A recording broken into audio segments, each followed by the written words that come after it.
Hello guys, welcome back to another video. Hope you all are doing great. আজকে আমার ভিডিওটা খুব special. এই যে আপনারা দেখতেই পাচ্ছেন আমার ট্রলি ব্যাগ। আমি আজকে যাচ্ছি যশোরে। ইয়েস, আমার বার্থ প্লেস যশোর। সেখানে আমি গত 10 বছরে যাওয়া হয়নি আমার, তো 10 বছর পর আজ আমরা রওনা দিচ্ছি।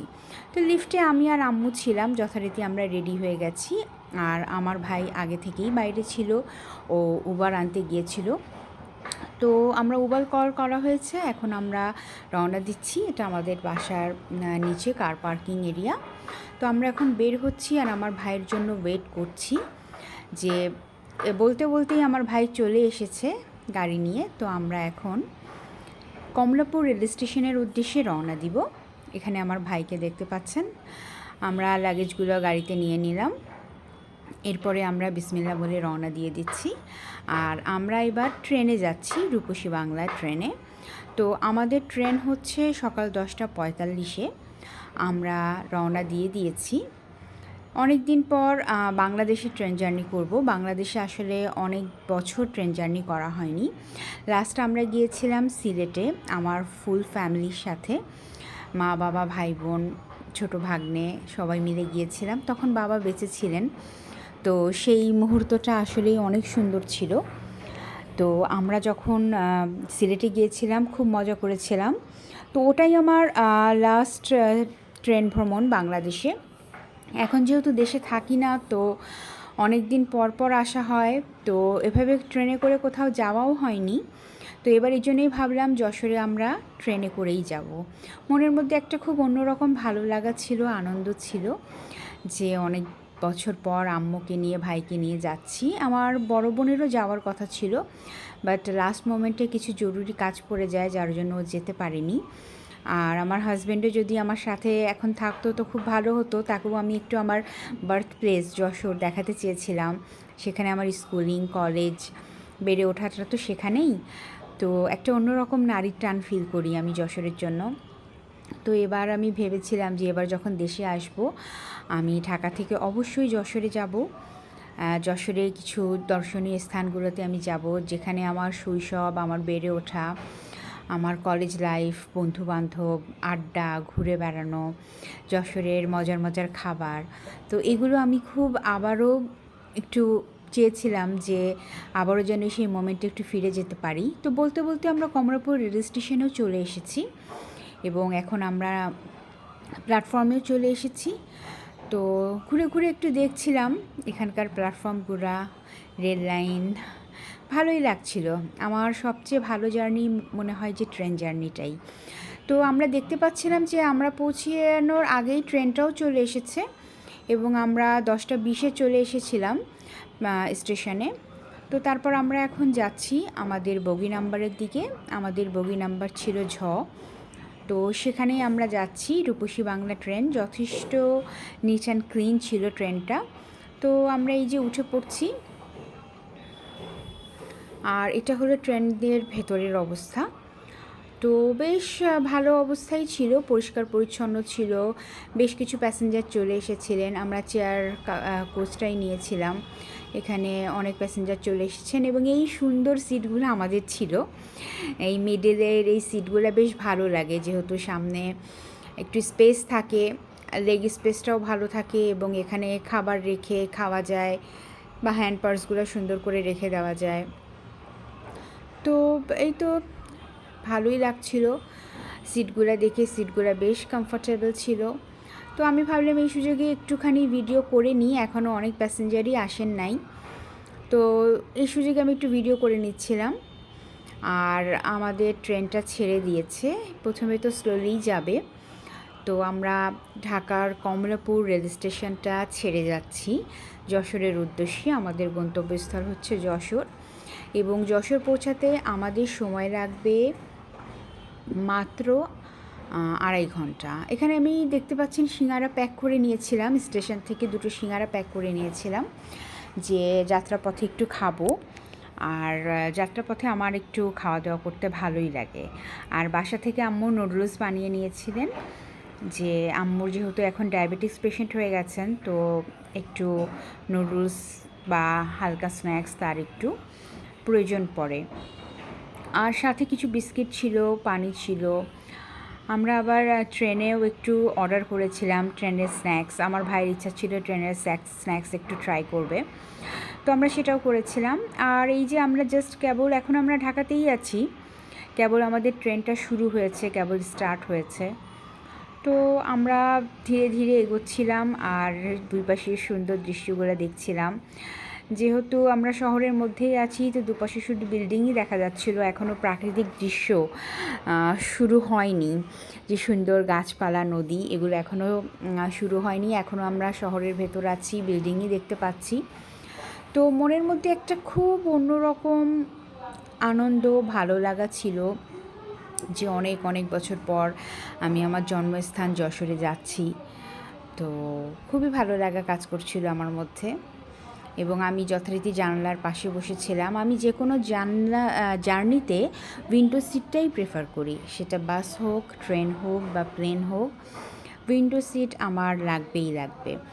তো আমি উইন্ডো সিটে বসে যাচ্ছিলাম, আর আমার শখ ছিল যে আমি একটু ভিডিও করতে করতে যাব, কারণ এগুলো তো আমার হচ্ছে দেশ। আমি যখন দেশের বাইরে চলে যাই আবার, তো তখন আমি এই ভিডিওগুলাই দেখি, আমি দেশকে খুব মিস করি তখন। আর যারা দেশের বাইরে থাকেন, শুধুমাত্র তারাই এটা বুঝতে পারবেন যে যারা দেশের বাইরে থাকে তারা দেশকে কত মিস করে। দেশের আলো, বাতাস, পানি, মাটি, দেশের মাটি, দেশের খাবার, দেশের কালচার, একটা দেশীয় পোশাক, মায়ের হাতের রান্না, ভাই বোনের সাথে ঘুরে বেড়ানো, বন্ধুদের সাথে আড্ডা, এগুলো যে কী ভীষণ একটা মানুষ মিস করে, এটা যারা দেশের বাইরে থাকে তারাই বুঝতে পারে। ওই দেশের বাইরে থাকি আর খুব ভালো থাকবো, খুব ভালো লাইফ লিড করব, এগুলো আসলে ইম্পর্ট্যান্ট না। ইম্পর্ট্যান্ট হচ্ছে আপনার আপন মানুষের সাথে থাকা, আপন মানুষের কাছে থাকা, তার সাথে মুহূর্তগুলো এনজয় করা, ওটাই আসল বিষয়। বিদেশে থাকি আর ফেসবুকে ছবি আপলোড করলাম যে অমুক জায়গায় ঘুরতে যাচ্ছি, তমুক জায়গায় খেতে যাচ্ছি, this is not life. Life হচ্ছে আপনার প্রিয়জন আপনার পাশে আছে কি না, আপনি আপনার প্রিয়জনদের সান্নিধ্যে আছেন কি না, এটাই হচ্ছে ইম্পর্ট্যান্ট। বাট আফসোস যারা দেশে থাকে তারা এটা বুঝে না, এবং তারাই বুঝে যারা আসলে দেশের বাইরে থাকে। তো এখানে একটু স্ন্যাক্স টাইম হয়ে গেল। আমার ভাই অর্ডার করেছিল, তার খুব শখ ছিল রেলওয়ে স্ন্যাক্স ট্রাই করবে, তো আমরাও একটু ট্রাই করে নিচ্ছিলাম। ট্রেনের গতি কিন্তু এখন ভীষণ বেড়ে গেছে, আমার কথার সাথে সাথে ট্রেনের গতিও বেড়ে চলেছে। তো আমরা এখন প্রাকৃতিক সৌন্দর্য উপভোগ করা শুরু করেছি। আমরা প্রাকৃতিক সৌন্দর্য উপভোগ করতে করতে যাচ্ছি। বেশ ভালো লাগছিল এই গ্রিনারিগুলো দেখতে, এবং খুব সুন্দর পরিষ্কার পরিচ্ছন্ন রাস্তাঘাট দেখে বেশ ভালো লাগছিল। মাশাআল্লাহ, দেশের কিন্তু ডে বাই ডে উন্নতি হচ্ছে, এবং আমরা সেগুলোই দেখতে দেখতে যাচ্ছিলাম। তো ভালোই লাগছিল, গল্প, আড্ডা, খাওয়া দাওয়া, সিনারি সব মিলে ভালোই যাচ্ছিল, মন্দ বলবো না। আর বলতে বলতে আমরা তো পদ্মা সেতুতে চলে এসেছি, আমাদের সবার প্রাণের পদ্মা সেতু।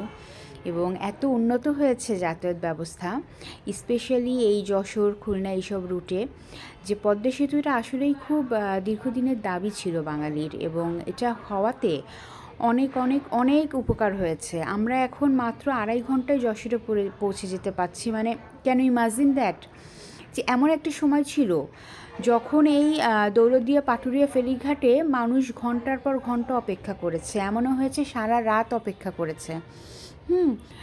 যে ফেরিঘাটে এক দীর্ঘ লাইন, এই লাইনটা অনেক দূর পর্যন্ত, অনেক ঘন্টা পর্যন্ত চলে যেত, এবং অনেক দূর পর্যন্ত লম্বা লাইন থাকতো, যে বাসগুলোর এমন ভিড় থাকতো যে কত দূরে ফেরিঘাট সেটা দেখাও যেত না।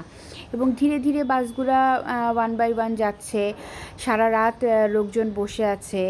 এমনও হতো অনেক সময় যে কনকনে ঠান্ডা, লোকজন ওভাবেই সারা রাত দৌলতদিয়া পাটুরিয়া ঘাটে বসে রয়েছে, হ্যাঁ, জাস্ট ফেরি পারাপারের আশায়। কতজন তার এক্সাম মিস করেছে, কতজন ইন্টারভিউ মিস করেছে, কতজন অসুস্থ মানুষ, কিন্তু তারা সময় মতো পৌঁছাতে পারেনি। তো এরকম অনেক অসুবিধাই পড়তে হয়েছে, বাট এখন সেই দিনটা আর নাই। এখন আল্লাহর রহমতে পদ্মা সেতু হয়ে গেছে, এবং পদ্মা সেতু হয়ে যাওয়ার কারণে মানুষ খুব দ্রুত পৌঁছে যেতে পারছে। এবং আমার খুবই মজা লাগছিল যে মাত্র 2.5 ঘন্টা, এটা তো কোনো জার্নিই হলো না, জার্নির তো ফিলটাই বুঝতে পারলাম না, তার আগেই হয়তো গন্তব্যে পৌঁছে যাব। তো ট্রেনটা কিন্তু পুরো কানায় কানায় পূর্ণ ছিল, প্যাসেঞ্জার সবই ছিলেন, কোনো সিট খালি ছিল না। এবং আমরা এই গল্প করতে করতে পদ্মা সেতুর এই ফিল নিতে নিতে আমাদের গন্তব্যের কাছাকাছি আমরা চলে যাচ্ছি। আর ভীষণ ভীষণ ভালো লাগছিল। আমার মনে হচ্ছিল যে আমি এবার যে ব্লগটা করব সেখানে আমি আমার জন্মস্থান যশোরের অনেকগুলো জায়গা স্পট আপনাদের সাথে শেয়ার করব, সেগুলোর ব্যাপারে বলবো এবং এইভাবে আপনাদের সাথে একটু আমি কথা বলার চেষ্টা করব। যে আমার খুব ভালো লাগে আপনাদের সাথে কথা বলতে। আমি জানি না আপনারা কতজন আমাকে শুনছেন বা কতজন আমাকে দেখবেন, আমি এটা জানি না, বাট তারপরও আমার এই ভিডিওগুলো করে রাখা যে এইভাবে আমি যেন আপনাদের সাথে একটু কথা বলতে পারি। আর সেই সাথে আমি যখন পরবর্তীতে আমার এই ভিডিওগুলো একটু দেখব, আমি যে আমিও নিজের এই ভয়েসটা দিতাম, গল্প করতাম, নিজের কথাগুলোই আবার একটু শুনবো, এই স্মৃতিগুলো, এই মুহূর্তগুলো, কোথায় গিয়েছিলাম, কি খেয়েছিলাম, কি করতাম, আপনাদের সাথে কি কথা বলতাম, তো এগুলো একটুখানি আমি আবার রিকল করব। বেসিক্যালি এটার জন্যই ভিডিও করে রাখা, যে স্মৃতিটা সংগ্রহ করে রাখা। তো এখানে কিন্তু আমরা কথা বলতে বলতে যশোরে চলে এসেছি এবং আমরা একটা ইজি বাইক বা টুকটুক যাই বলেন সেটা নিয়েছি এবং প্রথমে আমরা একটু মিষ্টি নিয়ে নিচ্ছি, ভাইয়ার বাসায় যাব যেহেতু, তো ভাইয়া ভাবির জন্য একটু মিষ্টি নিয়ে নিচ্ছি। এটা হলো যশোরের বিখ্যাত মিষ্টির দোকান অনন্যা সুইটস। এখানকার মিষ্টি ওয়াও, জাস্ট মাইন্ড ব্লোয়িং, এত ভালো মিষ্টি যে বলে বোঝাতে পারবো না। তো আমরা এখানে মিষ্টিগুলো দেখছিলাম, আমি একটু ভিডিও করে নিচ্ছিলাম যে দেশের মিষ্টির একটু ভিডিও করি। এটা আমার খুব ফেভারিট, ইলিশ মাছের পেটি মিষ্টি। তো এগুলো দেখছিলাম। আর মজার ব্যাপার হচ্ছে আমাদের সাথে আরও বেশ কয়েকটি রিক্সা, ইজি বাইক এসে থেমেছিল এবং তাদের